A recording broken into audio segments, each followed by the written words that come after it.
Essential exclusive.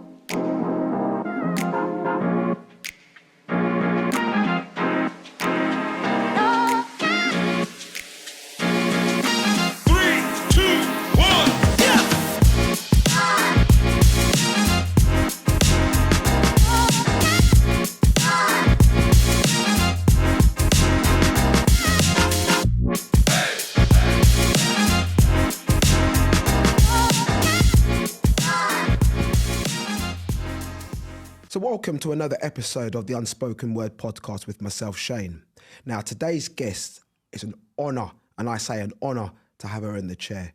Not only she's a songwriter, singer, she's also been in the scene now for well over a few decades now, and most notable her work in the garage scene back in the late 90s, collaborated with some fantastic guests, including Ramsey Fen and MJ Cole for the smash hit Love Bug.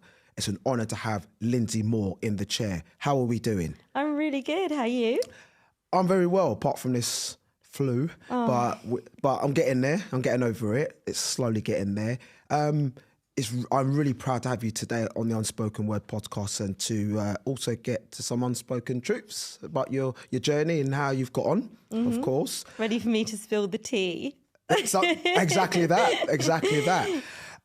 Just before we get stuck into things, how you been keeping from day to day? I'm great. I'm really good. This year has been the most amazing year so far for me. A lot of changes, a lot of great things have happened.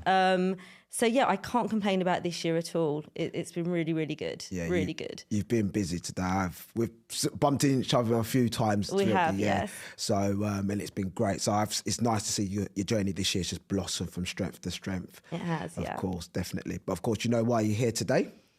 Yep. Exactly that. All right, let's get stuck into it. Cool. Brilliant. So tell us a bit about yourself and your background. My background, I'm a North London girl, born and bred, and very lovely family. Got a brother and sister who there's a 10 and 7 year age gap, Sure. Which was very relevant to what kind of music I used to listen to as a child. Okay. My brother's record collection is immense. I was brought up on all the old funk records from the late 70s, early 80s that were continually played in my house. So I just used to love that. It was amazing. It was a lovely time. That must have been with all the music you were saying. Yeah. Our household was never without music. Oh, that's good. And the records, High Gloss and D-Train and just so many tunes that I remember. Specialise in Love, Casanova, all those tunes very much cemented my love of music back and you then. talk about Specialise in Love. That's a personal favourite. I love that. And it's still here. You still hear it to this day. Such a tune. Yeah. I love it. I'd like to do something with that, actually. Wow. Maybe one day. Maybe one day. You heard this first, right? Just saying. What was life like growing up with your siblings and yourself at those times? It was lovely. I had a really lovely childhood. Very happy. I had the most amazing mum and dad. I had a lovely childhood. It's quite idyllic, actually. I can't complain. I was very, very lucky. Really lucky, So how did you get into music initially, if I can ask? How I got into it initially, I knew that's what I always wanted to do. I mean, initially I kind of wanted to be in theatre. Okay. When I was 7 or 8. But then one Christmas we went round to my cousin's and she had Madonna playing on VHS. Okay. At their house, her Like a Virgin tour. And I had never seen anything like this. Right. Ever. Okay. And I was like, oh my God, that's what I want to do. That is what I want to do. And I was just so inspired. I was like, this is amazing. I've never seen anything like this before. And I kind of from I don't know, 9 years old, that's what I always wanted to do. So I went to a regular school. However, I did get into Sylvia Young Theatre School. Oh, right, okay. Yeah, I remember the audition like it was yesterday. But my parents didn't really want me to go. Why? Yeah, because they wanted me to follow my academic kind of like journey. Not that I'm massively academic, because I'm not. My daughter is. I don't know where she gets it from. My daughter's the complete opposite, which is amazing. So they just wanted me to, not follow that route then. It was a big mistake, because obviously that's what I ended up doing anyway. But anyhow, I met my best friend at school. So anyhow, I came out of school and literally went to work, but I was a clubber. I loved clubbing. I used to club from a Wednesday to a Sunday. So much so, I was a guest list girl at the Cross, which I used to love. Okay. I was like, your name's not down, you're not coming in. I was one of those. There was I can imagine that, actually. Yeah. Oh, I didn't take any shot, I can assure you. However, I met so many people whilst I did that job. DJs, producers, as well as when I was clubbing. I was just determined. I knew that I wanted to sing. I knew I wanted to make records. And I was just determined to break down those doors. I used to bang on DJ box doors. Let me in. I'm a singer. Give me a session. Yeah. So I knew from very early on that's what I wanted to do. That was your path. Yeah. Fair enough. And just on that, music, of course. Mm-hmm. Do you remember like your first record that you bought? I do, yes. Talk us through it. Meanwhile, I've just said that I've been brought up on all the soul funk records of the late 70s, early 80s. My first record was a track called Mirror Mirror by Dollar. Okay. Do you remember them? No. No, you wouldn't. No. They were like a pop 80s kind of like duo, a guy and a girl. Okay. And I even had like the picture record. Do you remember when you could get the... Picture disc? Yeah. Oh, right. Okay. Yeah. Yeah.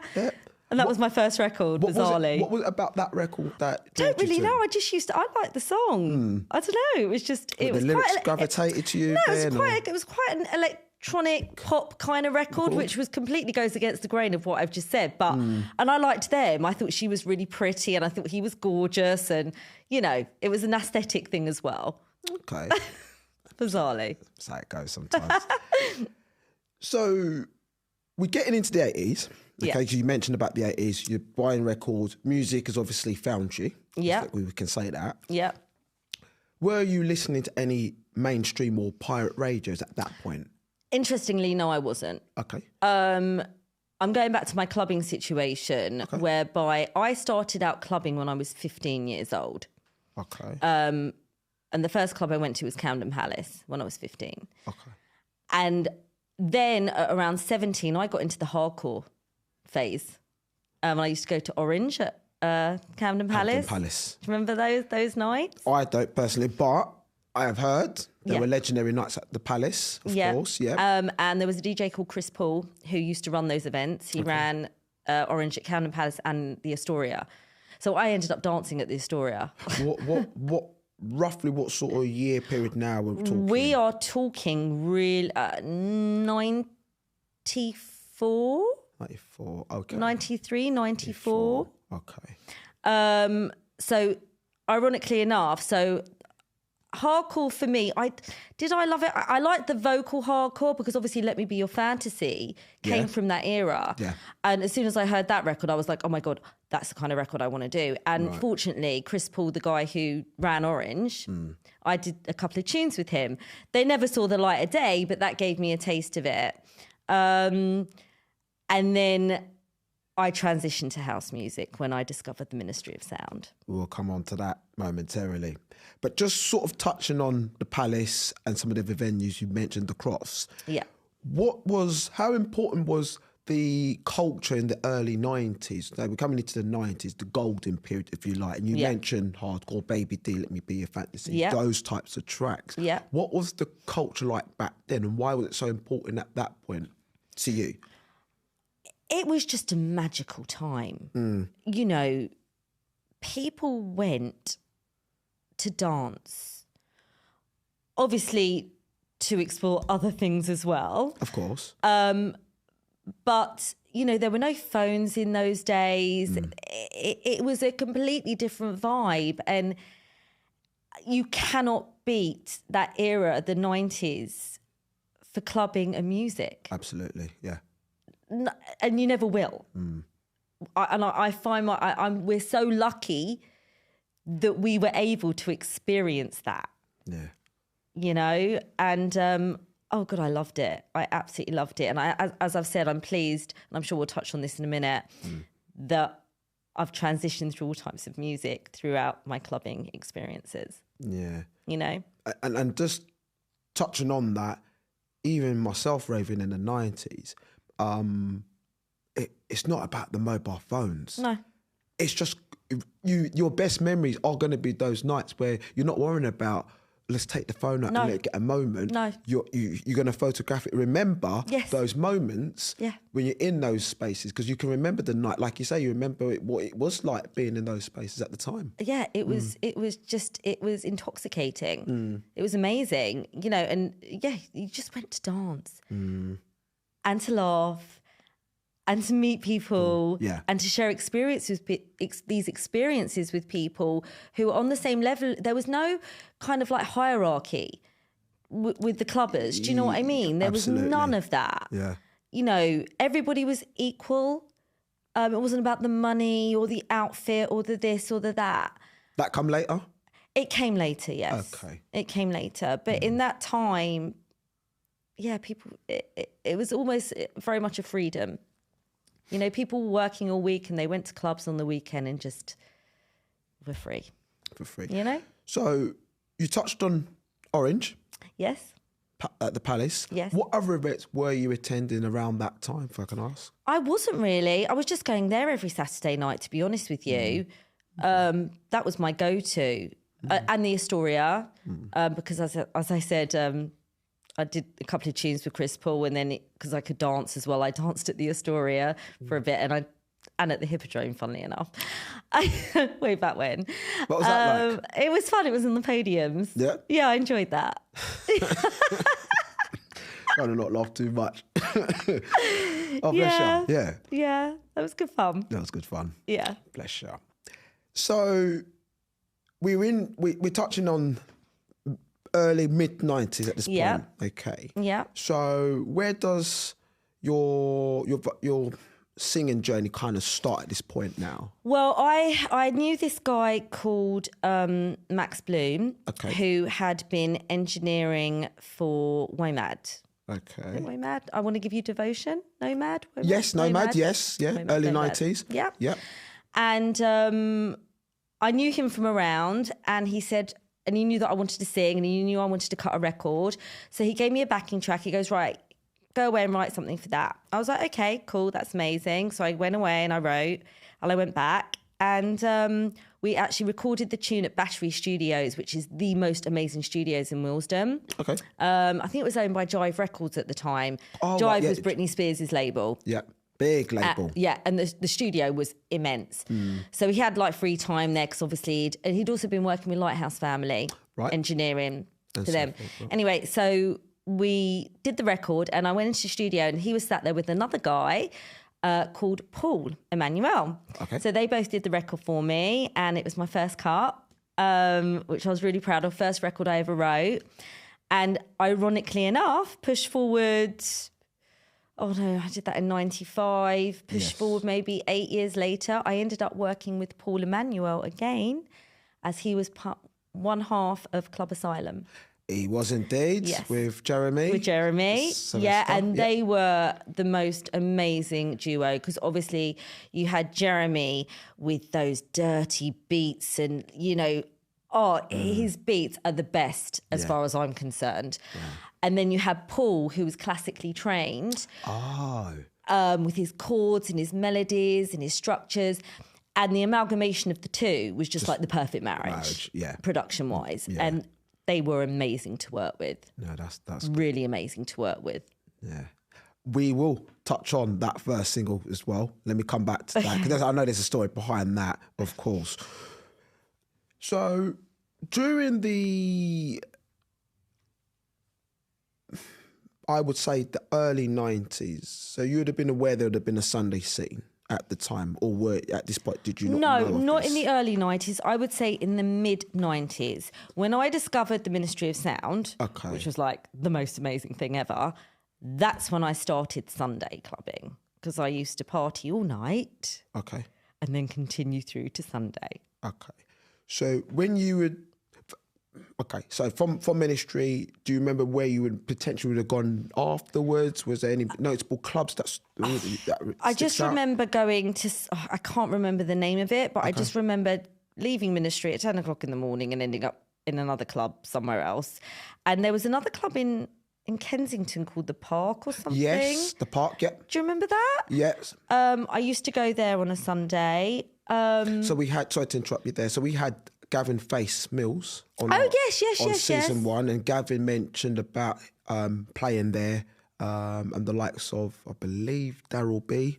Yep. And those guys, Yep. Was that around that sort of time you're talking? I think it was around that time, but to be honest with you, again, I'm a house girl at heart. Okay. And I was heavily into my house music. So the likes of the Sunday clubbing with regards to Gas Club and all of that, I wasn't aware of at this point in time. You just enjoy music. I just enjoyed music. Yeah. And for me, house music was my thing. David Morales, Frankie Knuckles, Todd Terry, you know, CJ McIntosh, they were the people. Some great producers you just listed there. Yeah. Very inspirational as well. Totally inspirational. Yeah. Totally inspirational. So, yeah, I love my vocal house music. Yeah. And that time as well, some great vocal stuff, but also the B-sides also... Incredible. As well. Well, as I said, I mean, Dream Love and Mariah Carey, the Morales mix, I mean... that was just insane. When that used to kick off at ministry, I was like, oh my God, this is just like, I'm in heaven. Yeah. It was just amazing. And there was there were so many different Morales mixes from that. The vocal dub, the another mix. Oh yeah, well he did Space Cowboy as well, didn't he? Jamiroquai. Yeah. I mean, he's done absolutely. I mean, he was the king of that vocal house era as far as I'm concerned. So yeah, it was great. A good time. Yeah, definitely. So going back to the collaboration with Paul, both Pauls, Bloom and Emmanuel. When you made your initial track, Your Love, with the duo, did you see, and did anyone support the track? From what you remember, what was from those early days? No, very kindly, my mum and dad helped me finance it. Oh, okay. Yeah, they really believed in me. They always believed in me. At that point, yeah, okay. You know, they always, because I was still working at the time. I was working. I came out of school and I went straight out to work. Okay. As a secretary for a building company. But my mum and dad always knew that was what I wanted to do. So they supported me with that record. So we got some records cut. Nothing really happened with it. Okay.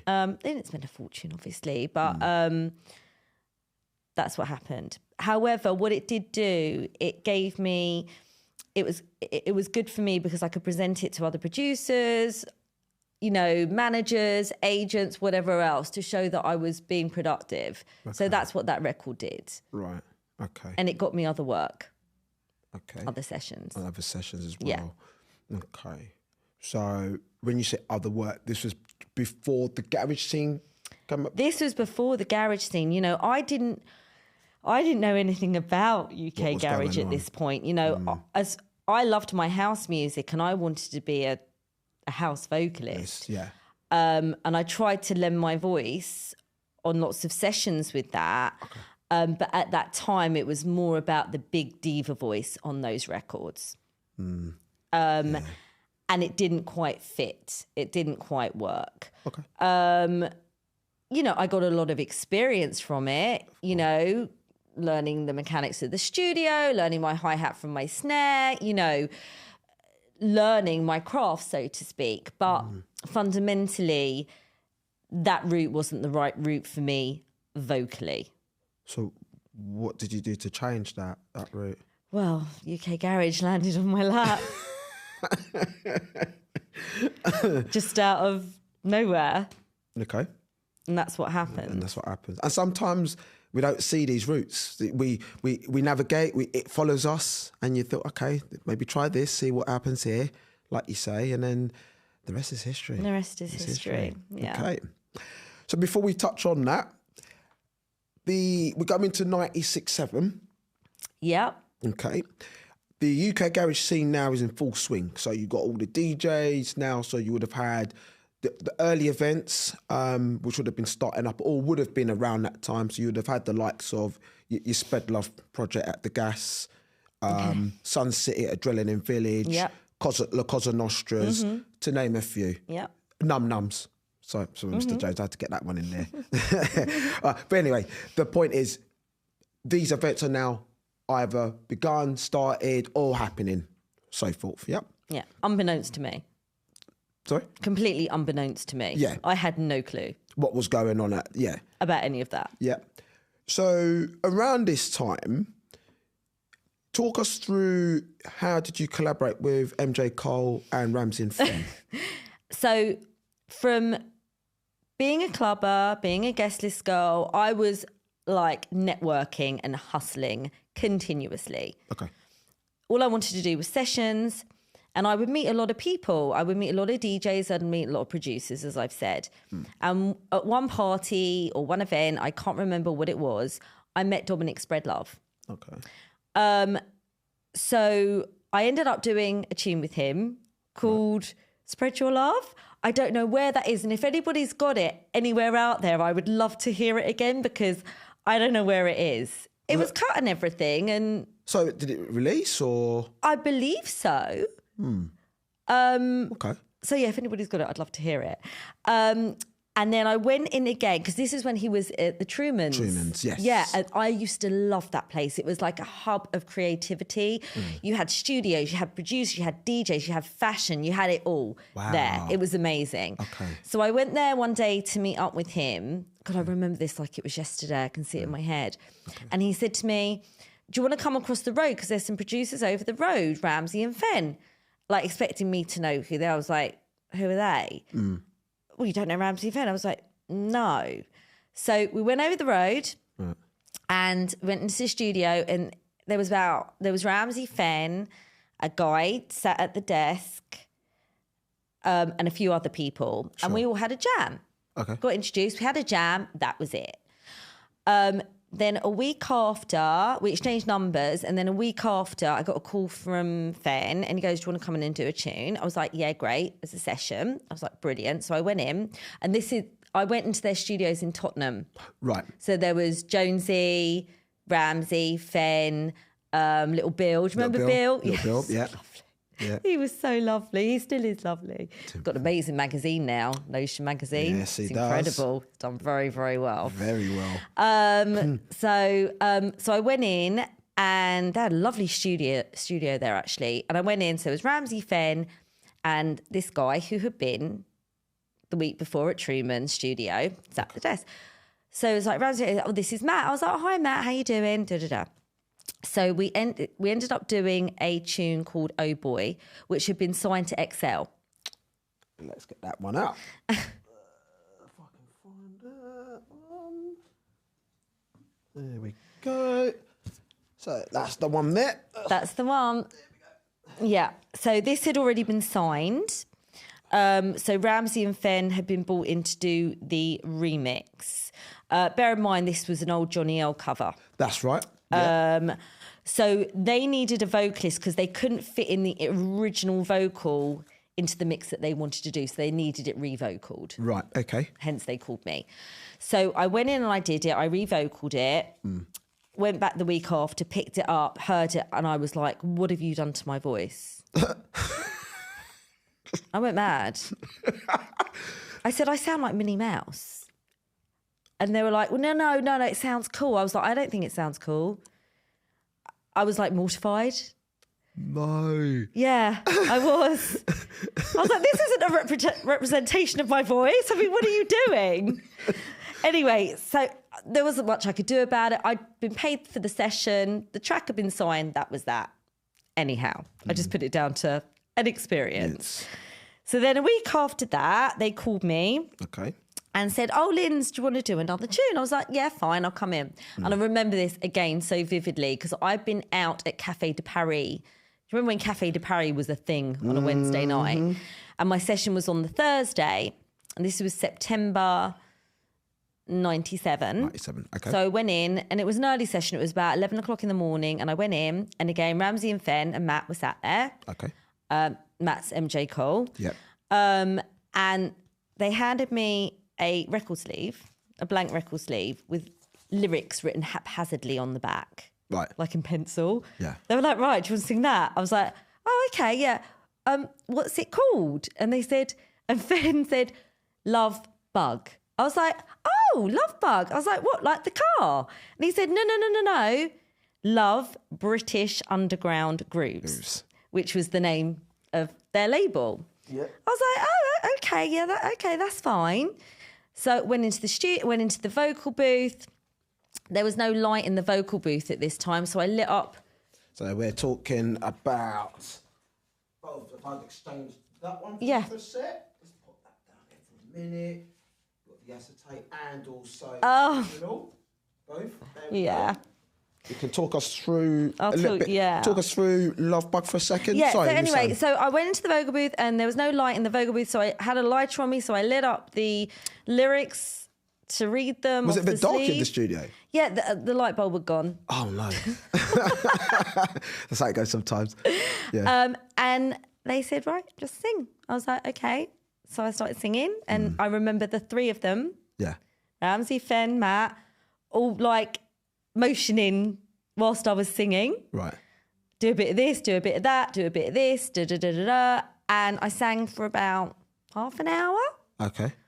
And that was that. That was it.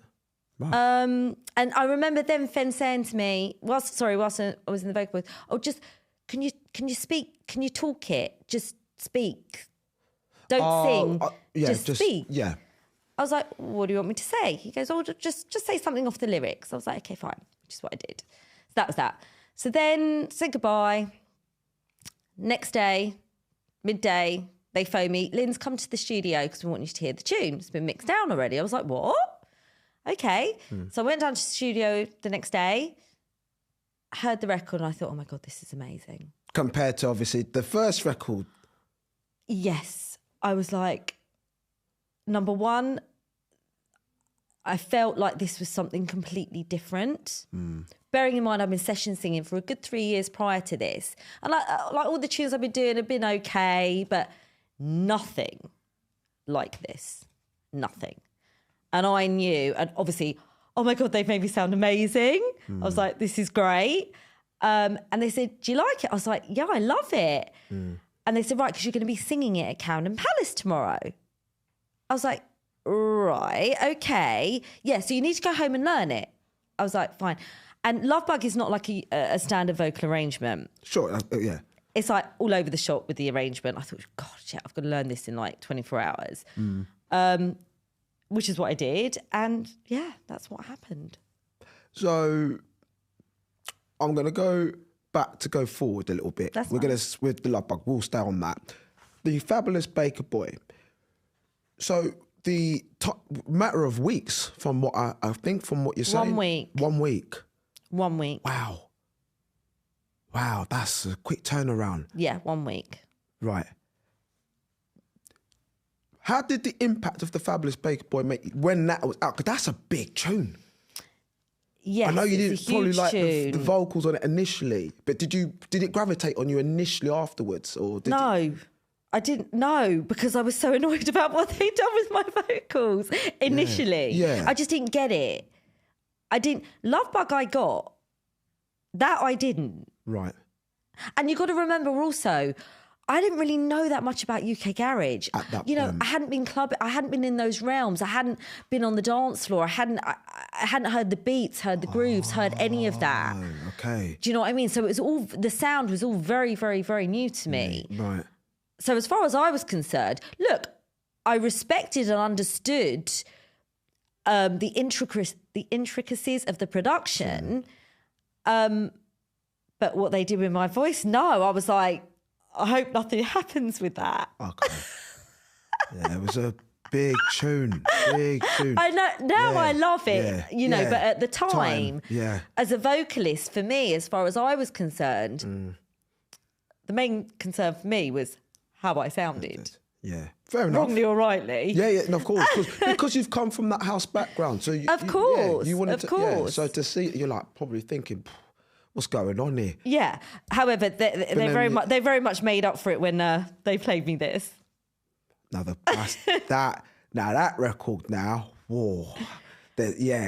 That's a special record now. It's a very special Everyone was playing that. The Pirates were supporting that. There wouldn't be a pirate station, right? You wouldn't hear that record being played back in 98 when I remember hearing it. And I was really getting into the garage now at this point.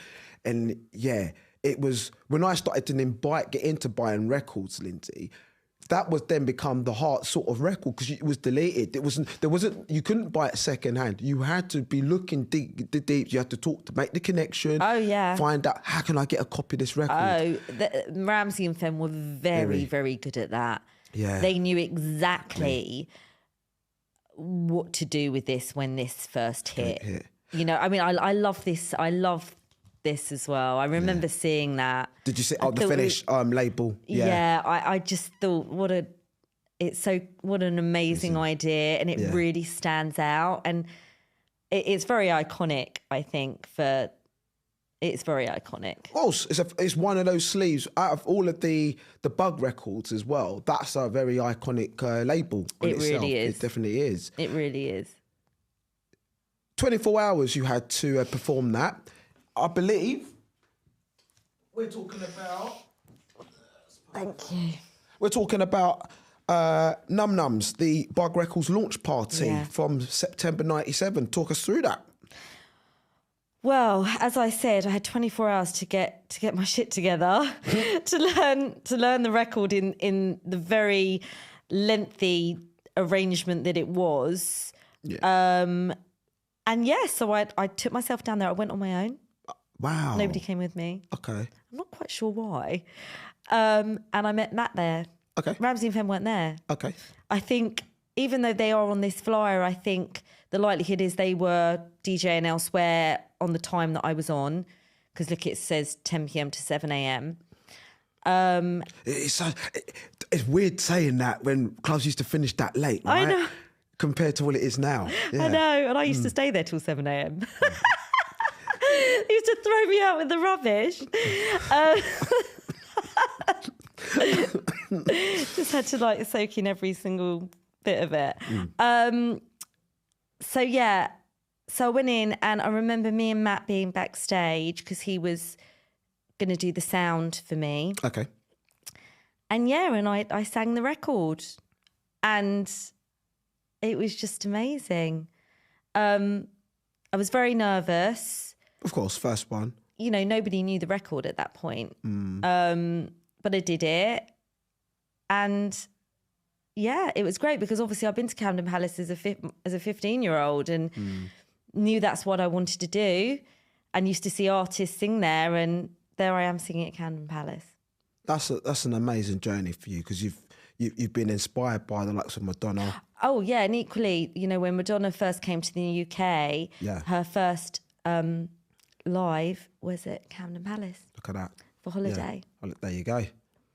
So yeah. You've seen a lot there. So when you performed Love Bug the first time, was the crowd engaging at first? No, Fair I'm enough. not going to lie. Yeah. I mean, they didn't just stand there and not do anything, but, you know, no, nobody would have heard the record. So, yeah, they weren't that engaged. Okay. But, you know, for me, all I was concerned about was getting my vocals right, getting the lyrics right, and getting the arrangement right. Okay. And it was an experience for me. So, but I do remember it vividly, and I remember Matt there that night very, very vividly. Yeah. Okay. Very vividly. So by the time, by the time we get to New Year's Eve, 97-8, we've got another Num Nums New Year's Eve ball, which the guys put on. By that point, was there... Now, this tune now would have been... Some of the guys would have been supporting that in the underground. How did you feel performing the next Num Nums at this point? Well, from what you remember, of course. September to December, the tune was being literally blasted on the Pirates. And it was really beginning to bubble away. Okay. Like, just no end. It was really, really exhilarating. I'm not going to lie, I don't hugely remember this performance. Okay. But what I do remember over this time from doing the record to December, that I used to get calls from friends who used to listen to the Pirates saying, you're on the radio, you're on the radio, you're on the radio. How did that make you feel then? Incredible. Point, yeah. I was like, oh my God, I didn't think that was possible. And to be honest with you, I didn't really know about pirate radio. I didn't. No. At that time. However, I got to learn about it because I went quite a few times to the Pirates. Okay. Which was an amazing and very funny experience. It's everything how everybody says it was. Yeah. There's so many. That's another podcast. Believe you that. There's all different types of pirate radio studios. So yeah. Just, but you know what? Yeah. I loved it. And if it wasn't for the Pirates, I wouldn't be sat here now. Absolutely, yeah. You know, goes back to what I was saying before. The Pirates were supporting that. Every other station, another DJ's playing it, another DJ's playing it. You turn it on, and then 10 minutes later, someone else is mixing it in. And you're like, wow. It was just infectious, and you know, I knew this record was special. You know, at the time, I was very friendly with a really big trance DJ at the time. Okay. Trance and UKG are completely different things. Okay. And I remember playing it to him, and I played him all my stuff in the past, like all my session stuff that I'd done, and he was like, yeah, that's all right. Trying to be cool to be kind type thing. But when I played him this, he said, that is amazing. Yeah. And that's from a trance head. There you go. Yeah. So yeah. The boy's done well on that one. By the time, just move forward a little. Yep. I've just handed you over Num Num's third birthday party at Camden Palace, of course. Okay. Talk us through that night, please. I remember this night like it was yesterday. Talk us through it. This was unbelievable. So from the New Year's Eve to April, so that's 4 months. By this point, Love Bug was on fire. It had been playlisted on Kiss. Wow. As well as that one. Yep, the Fabulous Baker Boys. Yep, old boy, yep. So both have been playlisted because obviously, as you said, backtracking, there was a week apart of recording those. Yeah. So it was on fire. The record was on fire. And when I went back to Camden Palace to do this show, I felt like I had arrived. Oh, that's good. It was full to the rafters. It was electric. It was just the most amazing experience. There was a percussionist on stage whilst I was singing. The crowd, everyone was singing the tune. Wow. The whole of Camden Palace was singing the tune. If my maths is right, 6 months. 7 months, sorry. I've done it in September, so to 7 April, months. So 7 months, so you've seen a shift. So you've gone from September to December to April, and you've just seen this tune just grow, rapid. It snowballed, and it just grew and grew. And you got to remember, you know, there was no video. That's right. No marketing, no huge marketing machine behind it. Yeah. None of that. Underground. None of it. Yeah. This was all coming from the clubs. Yeah. And which is amazing. It's immeasurable, actually. And it also came from, I mean, I was PAing a lot, literally from the start, from that first gig at Camden Palace. I did not stop. I was gigging left, right and centre. I was going everywhere. To clubs I'd never been to before, because I said to you, going back, didn't know about UK Garage, never been to Gas Club, never been to the Coliseum. I'd never done any of that.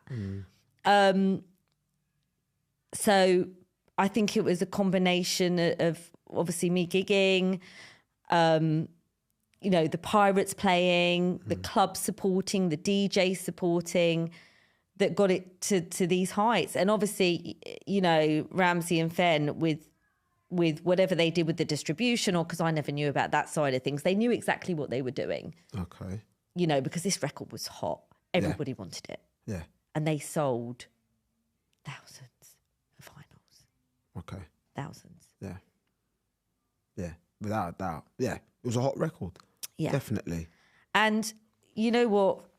As far as I'm concerned with Love Bug, it was a team effort. The four of us did that record. You know, I don't believe one could have done it without the other. Yeah. The four of us collectively. Yeah. Do you get me? Absolutely. Absolutely. It's yeah. And what helps the team, how you done it, the event as well with that as well. Yeah. Well, because it was all like a family, because obviously Jonesy was also at the studio. We were all together. We were like a little family. It was very funny there going to that place in Tottenham. Oh, the studio. Yeah. It was like very, very buzzy and loud. So yeah, it was good fun. Happy times. Happy times. So you've done the original mix. Of course, you've got the dub mix. I just want to also say the B side of that particular vinyl, the Hyper P version, another one. Amazing. The B side, nice mix as well. Both. Sometimes you don't always get a B side, always good, and both just goes hand in hand. So that's a masterwork. You move on to the one I'm going to pass you over. I'm passing you some vinyls today, I'll tell you. Oh, yeah. There we are. Love a bit of vinyl. There you go. Can't beat Can't beat a bit of vinyl. No. So we've got the double pack there in front of you. Yep. Which has got a load of mixes on there. You've got the two-step remix. You've also got DJ Face mix and a Grant Nelson, to name a few. Talk us through those mixes, and did you know about them at the time? I did, yeah. Okay. Obviously, I know about Grant's. I love that mix. So do I. I'm not going to lie. I can't remember the others. Okay, sure. If I'm honest. Pushing forward, I don't know if you want to talk about this now, when the track was re-released, or we want to talk about this in a bit. Yeah. Matt Jam Lamont did a mix of it with Scott Diaz. Diaz, yeah. That mix is banging. That mix is, Matt, you did a great job. And it's really, really funny, because back in the day when the record first came out, everybody wanted to do a mix of this. I think we've got mixes from Tough Jam, from Dream Team, you name it, they've done a mix of it. I think I saw Ramsey a couple of months ago, and he loaded up his computer, and I think there's like 40 mixes of it throughout the years. Wow. Yeah. Yeah, shouts to Ramsey, yeah? We need to get those mixes There's out. so many. We need to get the mixes out, mate. So many. However, you know, it's in the main the original bump mix. Of course, the original one. The original. And just very brief, the Y2K mix with Creed. Again, pass those two over. Anything you can remember from those? Yes, I do remember. So the Y2K mix used to get played a lot with the Creed. I used to remember that one getting played. Yeah. So this is when the track was signed to Nebula, because initially it was signed to Bug, and then it was signed to Nebula a few years later. Okay. And they just wanted to kind of like refresh it and give a little bit of a different spin on it. Hence, that's why we got Creed on it. We couldn't have got anybody better. Yeah, of course. You know, he's the best. Hey, babes. So, yeah, so me and Creed used to go out and PA this together. Yeah. Yeah. Yeah. That's another one there. I remember, again, another one that used... It just shows the longevity of the record. It had different life in the record. It did, and I think White Boys also did. Don't think they're on those mixes. There might have been there's so many. There's so many. Yeah. I get confused because I love the White Boys mix too, which gave me My House. housey feel record, and I love what they did with it. Yeah. I really loved what the Y Boys did with it. There you go. Shouts to Ed and the boys. Shouts to Eddie. There you go. Right, we'll move forward. Yes. Kiss Me on Bug Records, featuring MC Rankin. Here's another one. Do you want to pass them the vinyls back? Yeah. So we can exchange. There you go. Go. Thank you. Okay. This has got Kissing Me on it. That's so funny. I know, it's the way it was. Oh, there's Kiss Me and there's Kissing Me. Kissing Me, Kiss Me. There we go. Yeah. So it's one of the Bug. Yeah. Talk us through that one briefly. Yeah, so this was quite tricky because obviously Love Bug was such a huge success that, you know, everybody was like asking for a follow-up. Okay. And that was quite a bit of pressure, you know, because as I said, Love Bug was huge. So we went in and we did Kiss Me. And it's a nice record. It's cute. Yeah. But it's not Love Bug. I understand. It's got some really nice elements to it, but, you know, it is what it is. If you could go back in time, what would you do different to that record? Oh, God. As far as I'm concerned... Would you? I'll help you out there. Would you have got maybe different guys to do different remixes to it? Possibly, but I just don't think the song was strong enough. Sure. Okay. And that's all there is to it. The song has got to be strong. Yeah. As far as I'm concerned. You know, it's all about the song. Yeah, I totally understand that. So that's my thoughts on that. I'm not saying I don't like it. I like it. Of course I like it. It's cute. It's how you gravitate to the record, what's done. Yeah, and but not it's everything not, you know, I'm very, very critical. And I will never, ever, like, blow smoke up my arse, if you understand what I mean. Sure. Yeah, it's cute. Yeah. It's cute. Okay, that's fine. But it's not Love Bug. It's not Love Bug. No, I get that. That's fine. So, you touched on the garage scene, okay? Now, the garage scene, so you're PAing all over the country. You're doing what you do best, right? As we move into the early noughties or the millennium, okay, your tracks are huge on the underground. Yep. Okay. Did any major labels approach you or wanted to work with you at this point? Yeah, so what happened was I'd had a couple of meetings with a couple of major labels, but nothing ever materialised. Okay.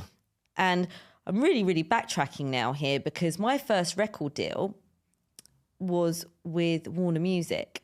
Okay. Right. Yeah, I'll be very, very brief. So this was before Love Bug. I think it was in between Your Love and Love Bug or something. I can't really remember. Anyway, I met a couple of guys at a festival. Long story short, they introduced me to a guy who owned a label within Warner Music called East West. Right, now, East West did Tori Amos, Professional Widow. Of course, yeah. And they gave me a song and they said, oh, we want you to sing it. And basically the guy who owned the label, I met him, was a guy called Mark Dean. Okay. Who discovered Wham. Okay. Talk us through that. Yeah. So I was like, oh my God, I can't believe. So he got me to sing for him, loved me. Yeah, we want you on the record. I was like, oh my God, this is the guy who discovered Wham and George Michael and he wants me to like be on his label and all of this. And I was just like, I can't believe this is happening. So I went in and cut the record. Nothing happened with it. Got a deal. Signed my first record deal with Warner Music. What? Who? Don't know. Shelved. That was it. 2 producers parted company with him. All went by the by. I know. I'm not surprised you're saying that. Not because there's. I remember the name of the tune. The tune was called Stay Forever. And I recorded that at Psalmwest Studios, the most amazing studios in Ladbroke Grove, where George Michael used to cut his tunes. So that was a good experience. Did you learning from that? Did you learn from that and thought, right, actually, next time I'm going to be a bit more, just kind of watch what's going on now? Yeah, I was. I mean, I was gutted because I thought this was it. Yeah. You know. did I think I was going to be more careful?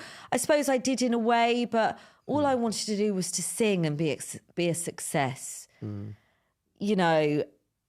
And the business side of things, stupidly, didn't really resonate with me when they should have done. Okay.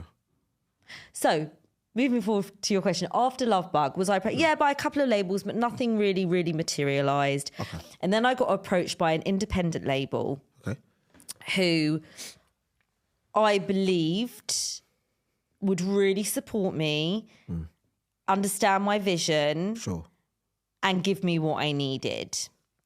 And that was a mistake. Talk us through that. It was a mistake. So I signed with this independent label, who, bearing in mind, I had a UK garage fan base. They wanted me to do a trance record. Very different. Which I kind of got because for me, I still didn't really feel like UK garage was completely crossing over into the pop realms, the commercial realms. But was it at this point? It was and it wasn't. Okay. The records that were crossing over more were like the commercial trance records. Right. Okay. Hence, that's why I thought I'd give it a go. It was a big mistake because people knew me for UK garage and it was just too confusing. So we then tried to go into a poppy disco kind of vibe because I wanted to be the next Kylie Minogue at this point. Okay. And I did a tune, which I kind of like based on Spinning Around. Okay. A track called Embrace Me. Which is this lovely record here. Yes. Talk us through that. And very luckily, so this is a little bit of a story, but I'll make it concise. So we did it in demo format. Okay. And at the time, the guy at the label was very, very friendly with the head of Radio 1 music playlist. Brilliant. So he sent him the demo and he absolutely loved it. Right. And actually wanted to play it from the demo. I was like, no, it's a demo. And the label were like, no, it's a demo. You know, we're going to get it mixed down and other mixes, Anyhow, so luckily for me, I was very friendly with Dave Lee at the time. So Dave Lee, Joe Negro. Yep, of course. He had done Take That's Relight My Fire, as well as a whole multitude of other amazing records. So I remember sitting with him in a cafe in town with my little CD Walkman with the demo of Embrace Me on. And I said, oh, can you have a listen? And he listened. I said, oh, would you do it for me? And he said, yeah, I really like the record. Okay. So he ended up doing the main mix. Sure. We shot the video. I did a video for this at Brown's nightclub. No way. Yeah, which was great. I absolutely loved it. And it was very, as I said, Kylie-esque, because that's how I wanted it to be. And sadly, the guy from Radio 1, when we went back to him, this must have been like a couple of months later, he'd left. Yeah. So at that point now, you're probably thinking, what's going on? At that point, I'm thinking, what is going on? Because we thought we were like guaranteed playlist. Wow. But then he left. Did you know the real reason why he left, or it was just no sudden? idea? No idea. Don't know why he left. Don't know the whys or wherefores. But unfortunately, it didn't help the record because it never ended up getting playlisted. Do you think if it had been still there, it would have done? It's a strong record. It would have given it that nudge more. Yeah, I understand that. It's a strong tune. Yeah. It's a really strong tune. K-Class actually ended up doing a mix of this as well. Do you remember K-Class? Yeah, they did some fun. Let me show you love, let me show you. Yeah, that was a big record. They did some wicked remixes back then. They did. Yeah. So they did a mix of it. Yeah. And so that was a shame. That was a disappointment for me. And so then after that, and I missed out a really huge chunk actually, because you go back to about the labels approaching me. Of course. I did an album with this label and I was a couple of songs into the album and I was at an industry party. Sure. And this guy came up to me and he goes, "Oh, Lynsey Moore, I've been looking for you." I was like, "Oh, okay." And he said, "Yeah, I'm Billy Grant from Telstar Records." I was like, "Okay." And he said, "Right, what are you doing? You know, want to come in? Let's have a talk. I've got some tunes for you. You know, I love Love Bug. Let's get something going." I said, "I'm signed. I can't do anything." So push forward 6 months after that, he signed a band called Mystique. Oh, no. Yeah. So, as you know, Mystique are Mystique. Or we're Mystique. Yeah. And in hindsight, I'm gutted about that. It's a shoulda, woulda, coulda. Because I know instinctively, possibly one of those records could have been for me. Yeah. Because obviously at the time, the UK garage thing for me, I was known in that scene, very much known in that scene. And it would have been a great marriage, that scenario. Yeah. I have a lot of regret about that. Yeah. Sounds because like it didn't work out with the label that I went with. Yeah. It's hard. Yeah, it's a lot of setbacks there for you. And how did you keep yourself motivated through those times? Well, as I said, I did this record and, you know, carried on writing music, making music with this label, but nothing really worked. I'm very proud of what I wrote. You know, I wrote ballads, I wrote a little bit of R&B, pop, trance, you know, and I don't, you know, my time wasn't wasted there, but it was just the wrong home for me. Okay. And to be honest with you, after all of that, push forward another year, I came out of the music business completely. I was done. I was really done. I'd had enough. Yeah. That's very upsetting to hear that as well, because you had the high hopes of, but then you had these setbacks, and there's only so many setbacks before you start, is this for me at this moment? Yeah, it was such a shame because obviously I'd done Love Bug, and sorry to go back to Love Bug again, but I just want to talk about Matt just for a minute or so. I'm so proud and privileged to have started my UK garage story and journey with Ramsey Fen and with Matt, because Matt has surpassed phenomenal, everything and everyone, and we started together, and you know, I'm just very, very, very proud of that and very blessed to have had him do that record with me and do my and produce my vocals, and you know, and so going back to that, it's a shame because we had such success with Love Bug, and I'd finally had this success to then go from there to there. That's really hard. Yeah, no, I understand that. By choosing the wrong path. The wrong musical path. But then don't you think sometimes you look at that and then think that was supposed to happen? Yeah, of course I do, because, you know, I came out of it and went on to do other things. You know, I had my beautiful daughter, I started a family, you know. So you're right, that may never have happened. Well, the likelihood is it may never have happened, you know. So everything happens for a reason. I'm a believer in that. Yet there's still that little part of me, particularly about the Billy Grant Telstar situation, that, in fact, we had a conversation about this the other day where it kind of like really resonated with me because I saw him on social media and it was his 50th or 60th birthday. I can't remember. But Alicia was there and she had put on her story, if it wasn't for this man. Yeah, but that could have been you. With those records. Yeah.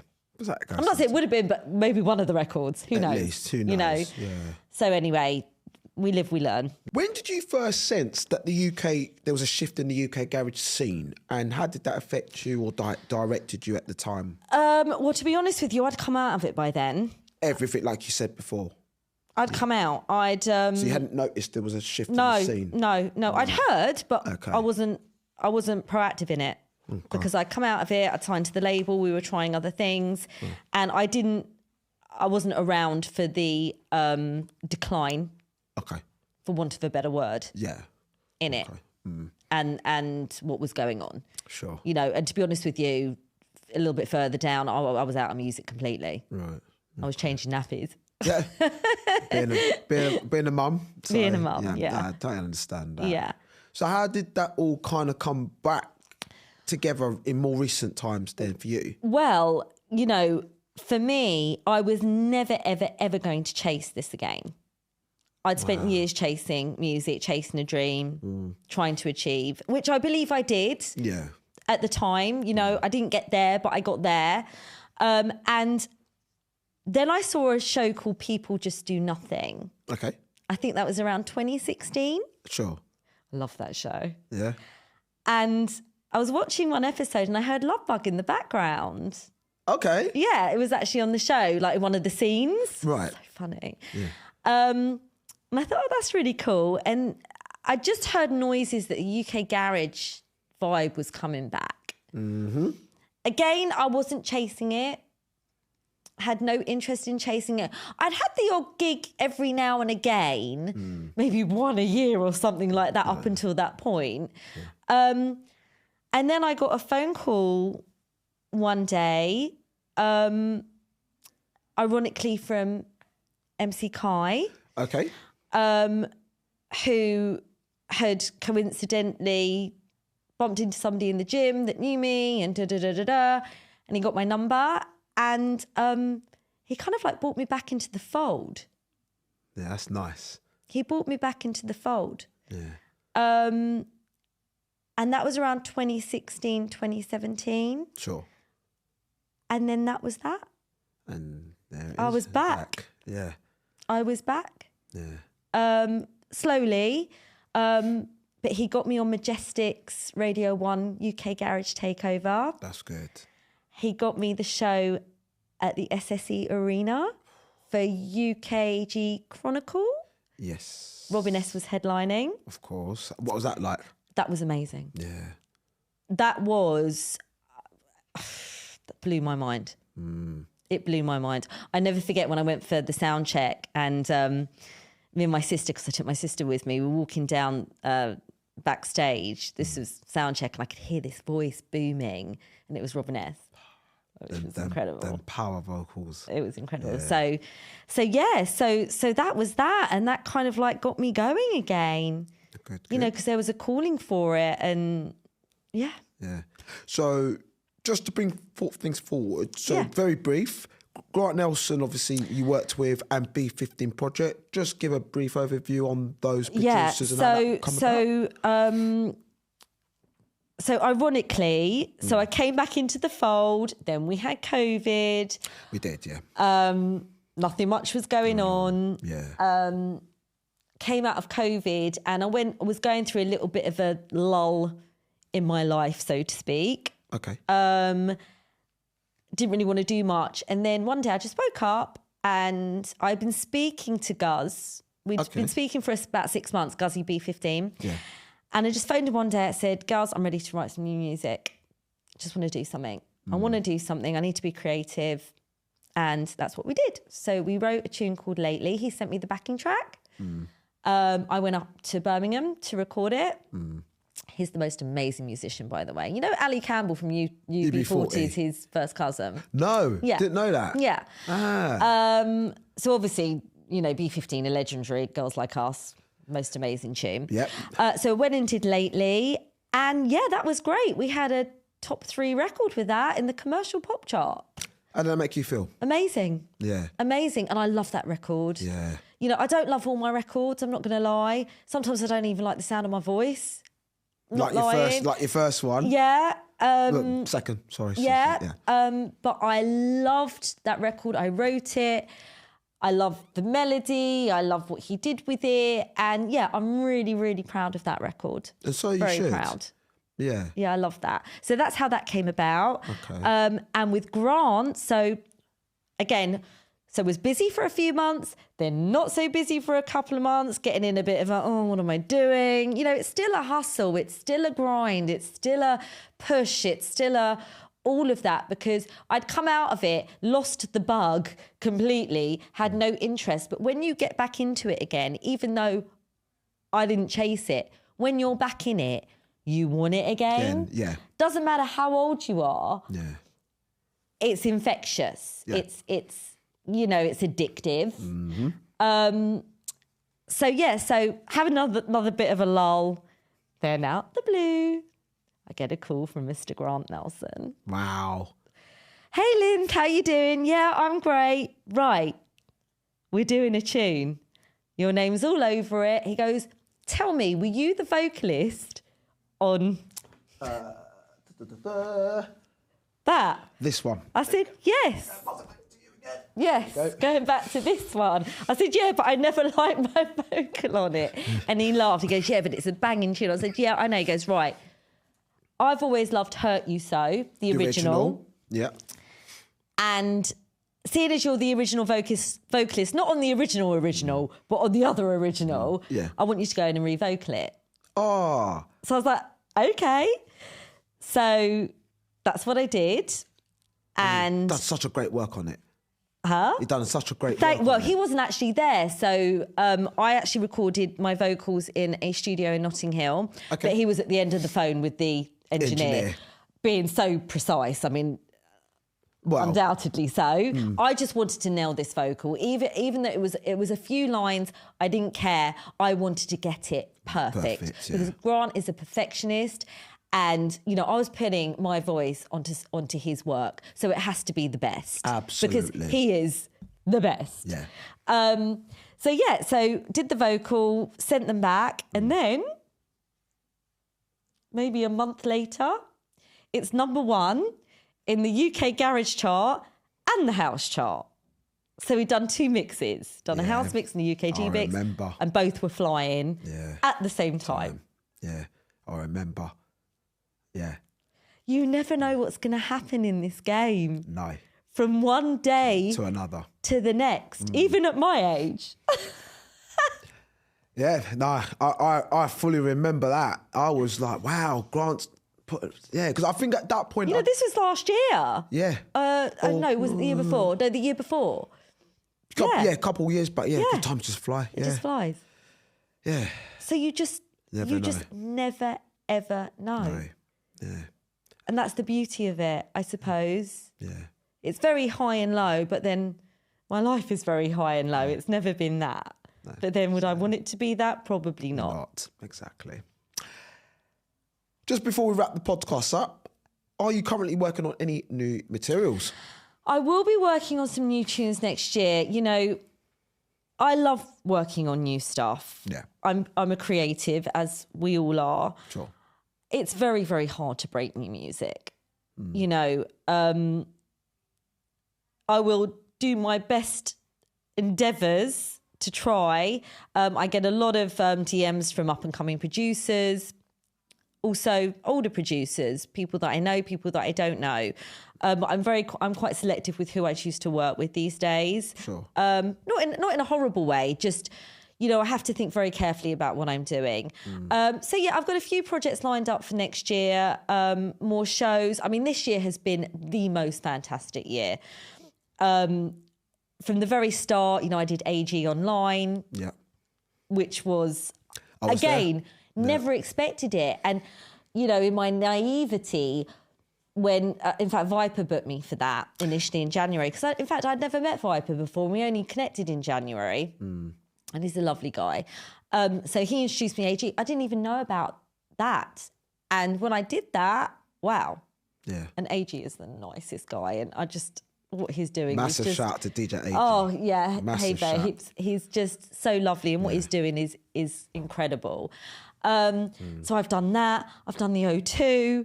You did? That was April? That was April. Yep. Which, again... I would never, ever have believed in a million years that I'd be doing that. You know, that was just a moment. I think it was a moment for all us UK garage the way Lot. the way where it's come back, and so many an audience of just appreciating what good music is still there. Yeah. As well as loads of other amazing events I've done, small, large, whatever the case may be. So this year has been a great year for me. Yeah. So I hope it continues into next. And I hope for you as well, because you deserve it. Thank you. You're most welcome. Right, we're going to bring the podcast to an end now. Okay. But normally on our podcast, if you've been watching them, of course. I have, yes. You have. So we normally ask our guests some quick fire round questions. Okay. All right. So in no particular order, if you could perform with any artist, past or present, who would you choose? George Michael. Okay. Why George Michael? I just love him. I loved him. Yeah. Love his voice. Yeah. Love his vibe. Everything about him.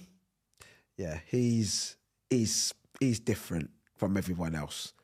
Singing, songwriting. The everything. Everything. The everything. The everything, yeah. Yeah. That's a good one. And I regret I never ever saw him live.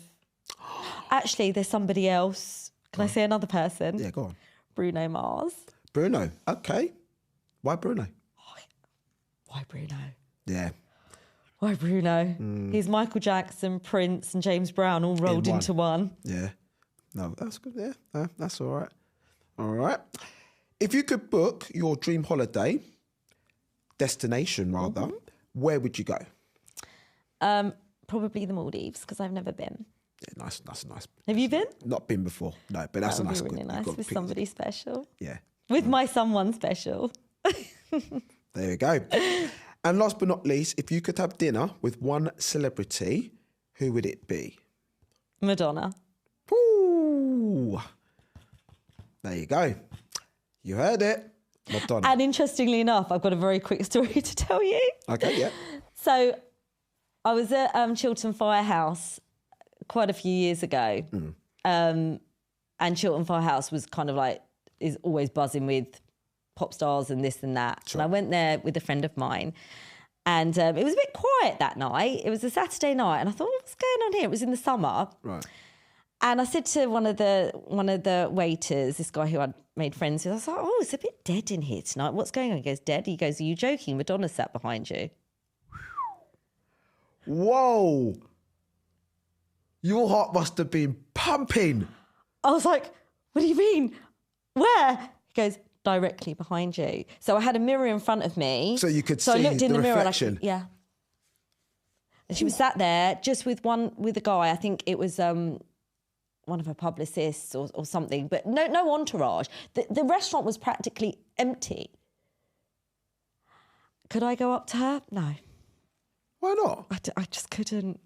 Why?